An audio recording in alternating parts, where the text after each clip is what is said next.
Everybody, and welcome back to the Inside Scoop, the Florida Keys Offshore Fishing Report, weekly, 30 minutes, legit, let's go. Look, dolphin fishing across the board, it's still strong, okay, no question. It seems like it's slowed down a little bit. That's really been the talk of the town. We really spent a lot of time last week discussing how hot the dolphin fishing has been all season long. What the pattern seems to be developing where we're seeing a few less fish, but definitely bigger fish, okay? Definitely bigger fish, all the way from Key Largo to Key West. Everybody I'm talking to, everything I'm seeing, there's no question. There's a lot more gaffers in the mix and not only little schoolies. So that's a great sign, right?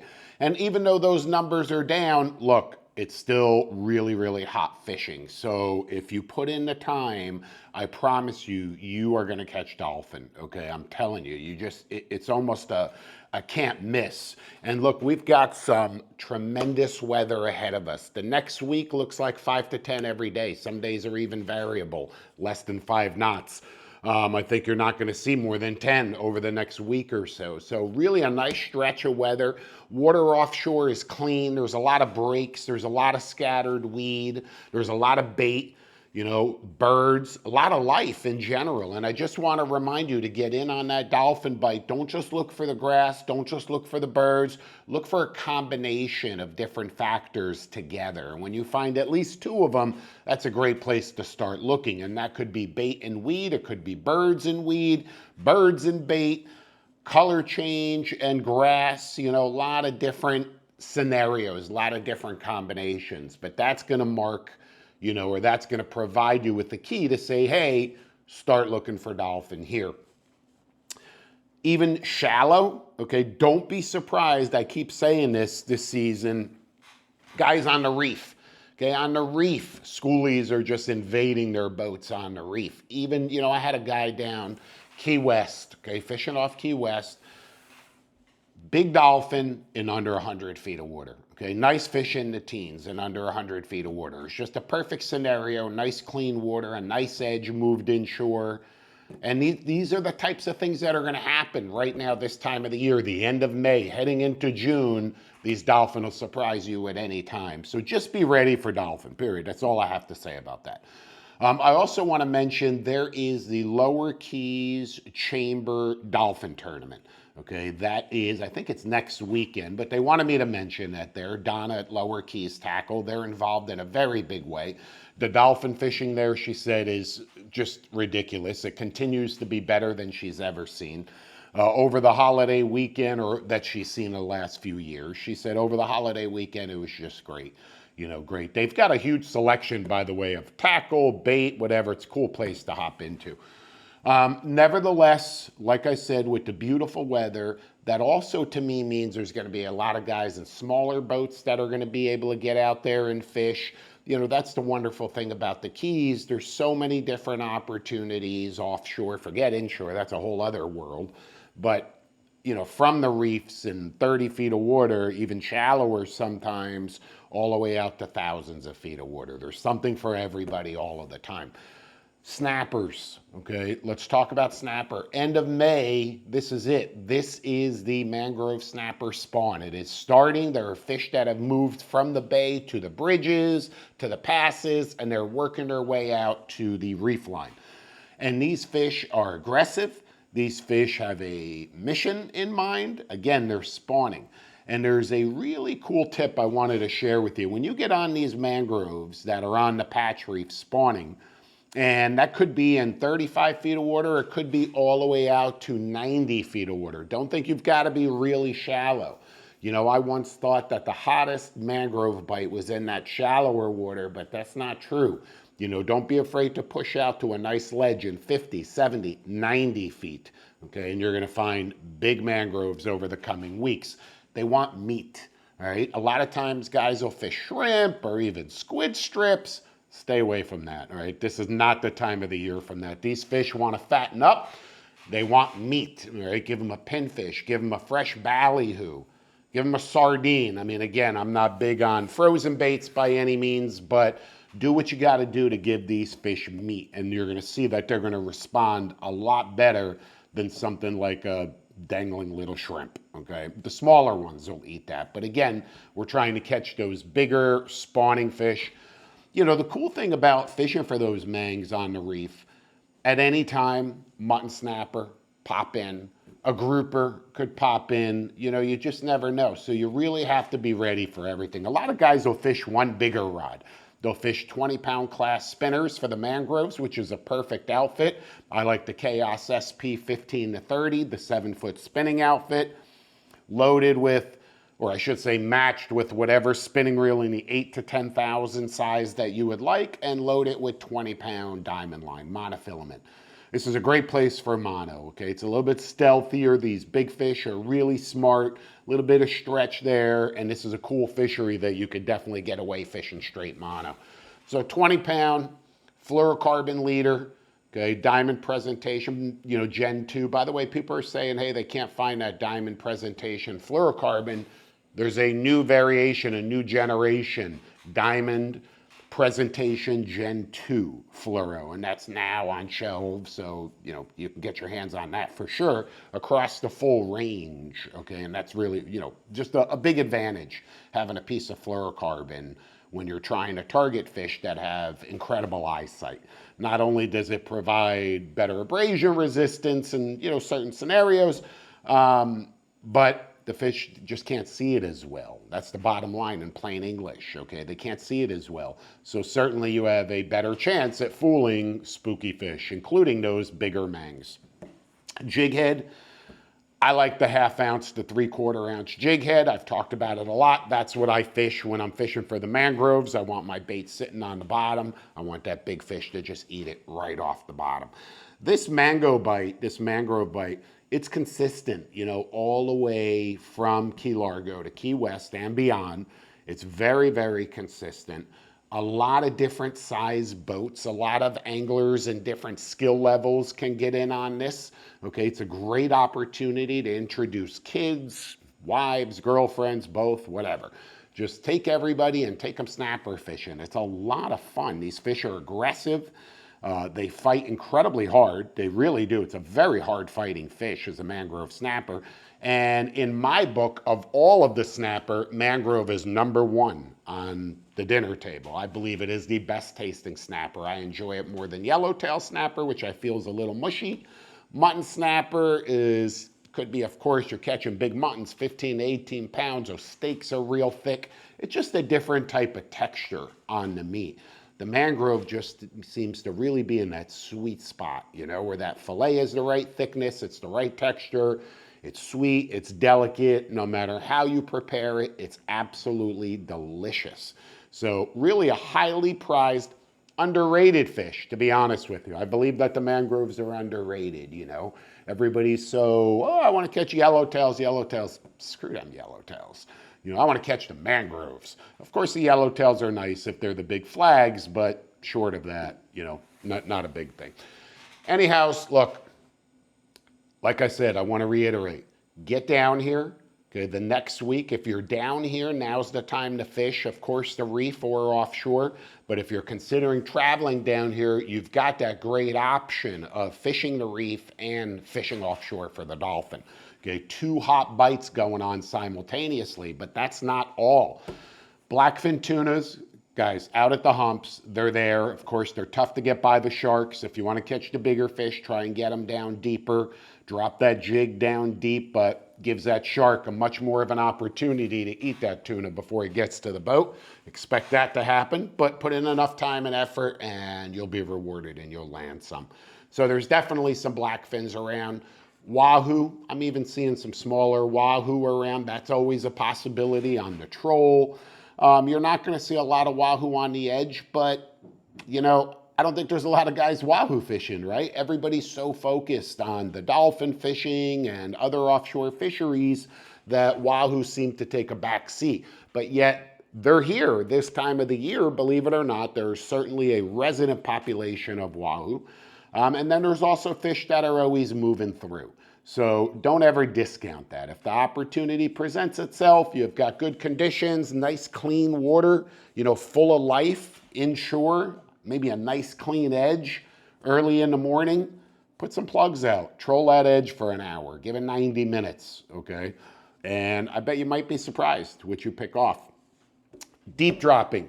Here it is, end of May. Deep dropping is still strong, really, really strong. We've seen some enormous tilefish this season, okay? Some of the biggest blue line tilefish that we have ever seen. So hopefully that's a sign of things to come. A lot of groupers still mixed in, both yellow edge and snowies, and there's been a lot of nice snowies, quality fish. This is a tough fishery to really get dialed in on. There's so many spots, first of all, that it's just unbelievable how many spots there are. You couldn't fish them all in a lifetime. And that's probably just out of your particular area where you're fishing. Now calculate the entire Keys chain. And you can really start to say, wow, man, that's a lot of, if I go 50 miles this way and 50 miles this way and have this entire territory in front of me, man, that's hundreds of square miles of productive deep drop territory. So really exciting. This, again, I really like exploring a lot of these new spots, okay? Places I've never fished before. And I want you to do the same, because the only way you're gonna know if a spot is productive is to put in the time. Do a drift or 2 or 3 there. Okay, fish some baits on the bottom there. Look, current's been an issue. Offshore over the last week, there have been days where that current's almost 4 knots, screaming. You know what I tell people? They're like, man, how do you effectively deep drop in 4 knots of current when I feel like I'm trolling even with 5 pounds of lead? I don't.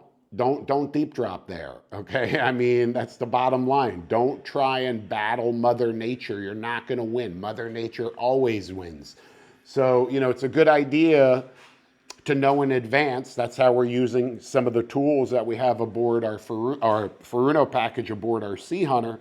We're able to see that current, the direction, the strength at any given place at any given time before we even head in that direction. So you can understand why that becomes so important. You're just saving time and money and, more importantly, time. I mean, the less time I'm running around and the more time I'm fishing, the more time my baits are down in the strike zone and the more productive we are. It's simple math, okay? It really is. But like I said, deep dropping, a lot of fun, okay? A lot of quality fish, still around. I'm finding they're a little bit further offshore though. Okay, we've had some spots that have been relatively, I'm going to call it near shore, but I mean, of course, that's all relative. But a few miles short of where we typically fish that have been hot, but seems like that's kind of dried up a little bit. Okay, fresh bait is going to be a huge advantage. Of course, squid is a win-win, but if you can get some fresh bonitas, fresh anything, I really like fresh dolphin. Okay, that's one of my favorite deep drop baits. The groupers, the tilefish, they love that stuff. Keep that rig on the bottom, and I'm telling you, you're gonna get bit with some beautiful fish. And enjoy it while you can, because that fishery is gonna be over really, really soon. Let's work our way down a little bit. I wanna talk to you a little bit more about one area that we haven't touched on at all, the dry tortugas, right? We haven't even touched on the dry tortugas yet. The dry tortugas is like a magical place. It really is. I used to fish the dry tortugas a lot on private boats and then also on head boats, okay, down at Key West, and spent a lot of time. I really enjoyed that. I used to work as a deckhand and then ultimately as a captain on head boats up in the Northeast. So part of me is, has that party boat fishing mentality. And being able every now and then to jump on a head boat and do a 2 or 3 day trip to the dry tortugas, that was a lot of fun at the time, and I did that a lot of different times. And then, of course, fished out there on a number of private boats. That fishing can be extraordinary, right? The dry tortugas is incredible. It's such a vast area, but once again, it's incredibly rich. There's so much life out there and so many different spots. If you're not finding fish on one spot, go fish another ledge or another depth. Shallower, deeper, just keep bumping around, but put in the necessary time. And once again, you're going to score. Okay, big red groupers, monster mutton snappers, big flag yellowtails, always the possibility of a cubera or a beautiful black grouper, which, by the way, down in the lower Keys, There have been some black grouper caught lately that will just blow you away. We're talking about fish over 100 pounds. Over 100 pounds. Think about a 100-pound black grouper. All right, trying to stop that thing. That's like trying to stop a Mack truck going downhill with like a tiny little piece of line, right? That's what it is. But fortunately, you're going to get lucky every now and then and land such an incredible fish. And I point that out because once again, it really just stresses how important it is that your terminal tackle be perfect, that every connection be perfect. Don't be that guy that feels his leader and it's chafed up and says, well, you know what? I'm going to fix it next time. Don't fix it next time. There might not be a next time. And I promise you, you hook a monster black grouper like that, which clearly can happen at any time to anyone, you're going to lose them. You're never going to get that fish of a lifetime. You're going to get zing pow, just like that. It's going to be over. Okay, so this is a fundamental. It's one of those tips, topics, techniques, call it whatever that you may, that I'm going to drive into your head through these fishing reports, these weekly fishing reports. It's not only going to be painting a picture of what's going on offshore and giving you an opportunity to make educated decisions. Where do I want to go? What do I want to look for? What do I want to invest my time and energy in? Okay, but it's also picking up these small little tips, tricks, and all of these fundamentals that are going to keep you hooked up, that are just overall going to make you a more successful angler. And that's what this is about right here, okay? So guys, look, remember, let's get back to the DT, to the dry tortugas. Anytime, in addition to those beautiful fish, a true monster can jump on, you know, a fish of a lifetime, a personal best, maybe even a big African pompano. You know, there's guys that fish down there regularly, day in and day out, rotations of boats going in and out of there.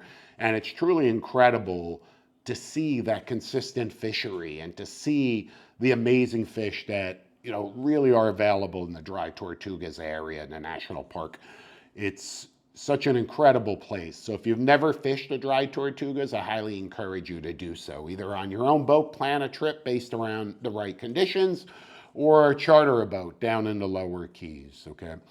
You know, the Keys is it's so cool because I could sit here, right, and talk about like Key Largo and fishing shallow water, and then work your way all the way around to Key West and running out, you know, 60 miles to the dry tortugas.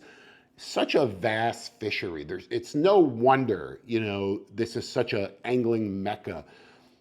If you've ever considered moving to the Keys, I can tell you, you know, what drew me here was the fishing. There's no question. You know, was the fishing. I feel like it's the last frontier available in the United States of America as far as phenomenal fishing. Am I saying every day is a slam dunk? Of course not. No, there's days we come home empty-handed. Rare, but it's happened, and I'm sure it'll happen again. It's fishing, okay? It's gonna happen.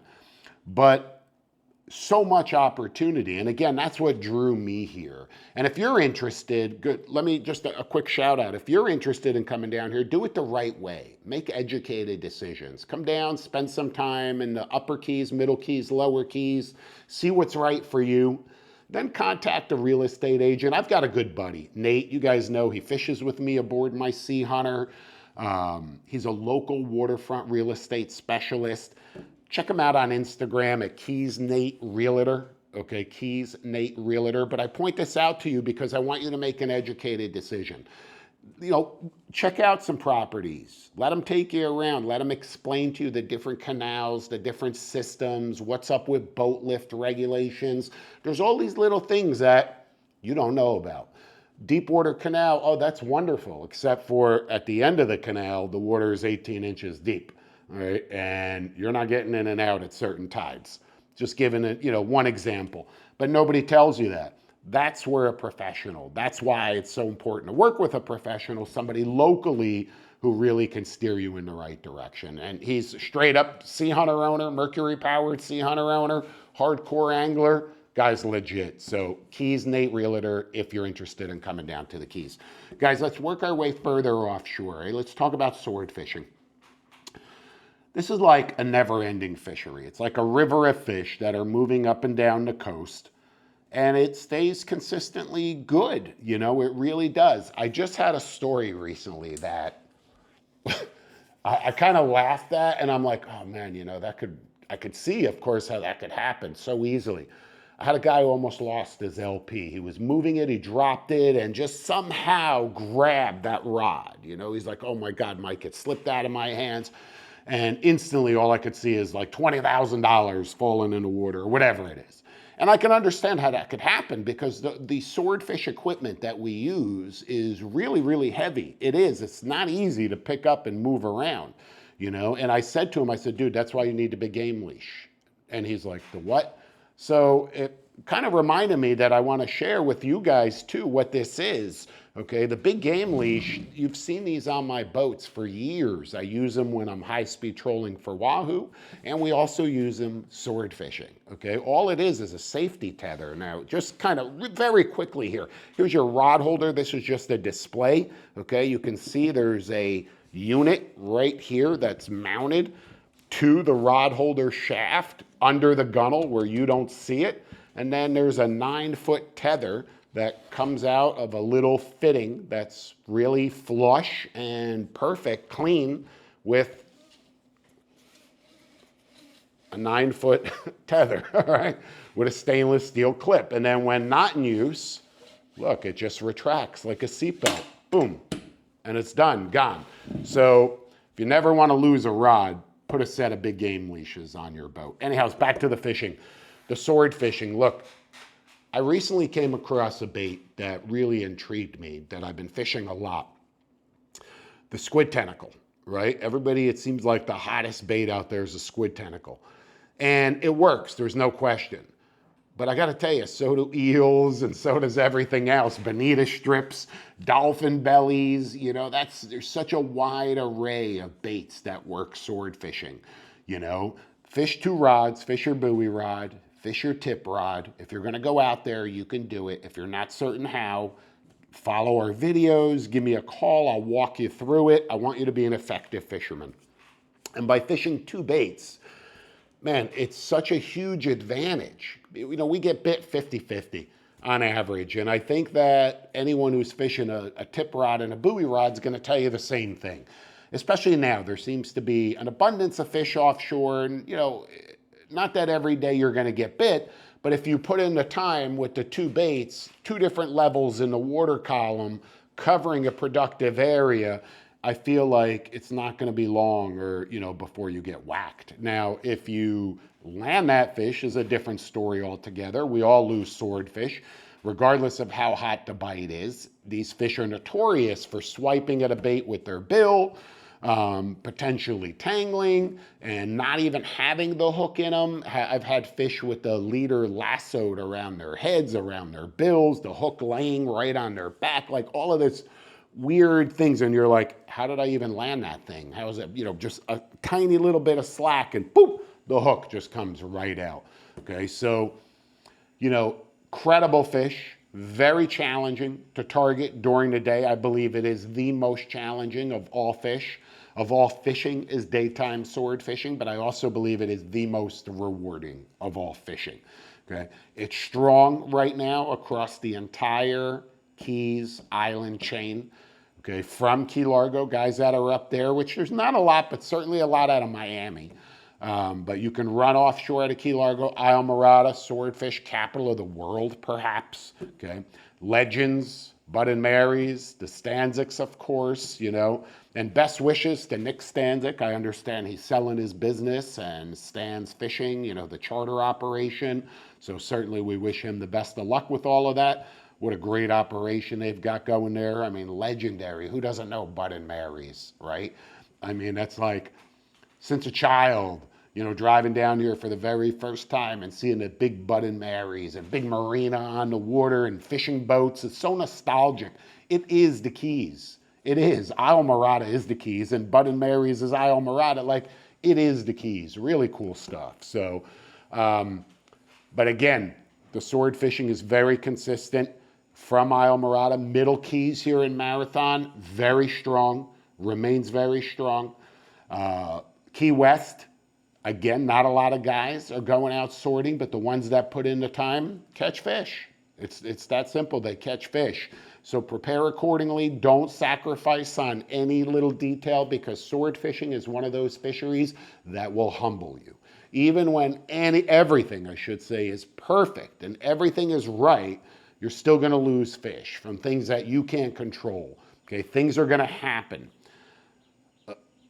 Slight little tangles, the buoy clip gets wrapped. I mean, again, you guys know who know that the smallest little thing can happen that you would never suspect. Okay, so don't sacrifice on anything when it comes to daytime sword fishing. You're putting in all that time, money, effort, all of that.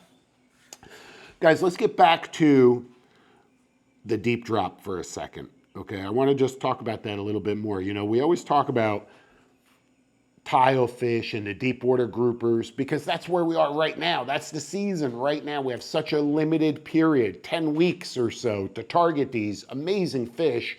So it's like right at the forefront. That's what we're doing. But there's other options out there too, including this amazingly beautiful fish called the queen snapper, right? What a prize, the queen snapper. Beautiful red, nice, you know, the big ones. We've caught big ones that have the sickle-like tails. And we have queen snapper here in the Middle Keys, areas like, once again, Isle Morada, all the way down and around, of course, to way offshore of the dry Tortugas. Queen snapper are a staple, okay? A great fish to target. You're gonna fish for them a little bit deeper. And one tip I wanna tell you, keep your rigs very clean for the queen snappers. A little bit of a longer branch off your trunk line. No glow beads, no glow skirts, no big heavy three-way swivels, okay? Even try and avoid, if you can, crimps. Just like really scale it down, really stealthy. None of those big, like I said, 5-hook, whatever rigs you want to call those, okay? Just a very clean 2-hook rig. A lot of times even a 1-hook rig with a long leader. You're just trying to catch these fish one at a time. The queens will roam a little bit further off the bottom, so expect to see them a little bit further off the bottom on your machine. Don't be afraid to drop a jig down. The upper edge of offshore humps is a great place to look for queen snapper, but good queen numbers are hard to come by. I'm going to tell you that right now. But if you put in your time, once again, you'll have a great opportunity with an absolutely beautiful fish. Guys, I want to mention one more thing. I feel like Florida Keys offshore fishing report, we think everything that we've touched on, right? Key Largo to Key West, offshore, but I want to continue to work our way around, okay? I want to start incorporating some distant fisheries, you know, halfway, Pulley Ridge, the middle, not the middle grounds, that's way too far up, but certainly Pulley Ridge, because I feel like so many guys are fishing there here from the Keys, and nothing could be more offshore than Pulley Ridge. So I'm going to start to touch on that in the coming, you know, the coming reports as well, and get you some more information there, because that's such a big trip and such a big commitment. You need to have as much info as you possibly can to make that decision that we're running out to Pulley Ridge, either on your own or potentially jumping on a charter boat, you know, whatever it may be. So I want to share more info with that and how we fish out there, you know, how we deep drop out there, how different it is than deep dropping here on the ocean side, how we fish for the muttons and the red groupers, and how we jig out in Pulley Ridge. All of this information is just going to make you a more successful angler, and it's a lot of tactics that are universal that you can incorporate on this side, the ocean side as well. So really exciting stuff coming down the pipeline. So look, stick around. As I mentioned to you also, we're going to start to introduce guests with us here. Really going to blow this up here, guys. And I mean, if you haven't already caught the previous segments, catch up, because it isn't just a weekly report. It's a whole new way of fishing.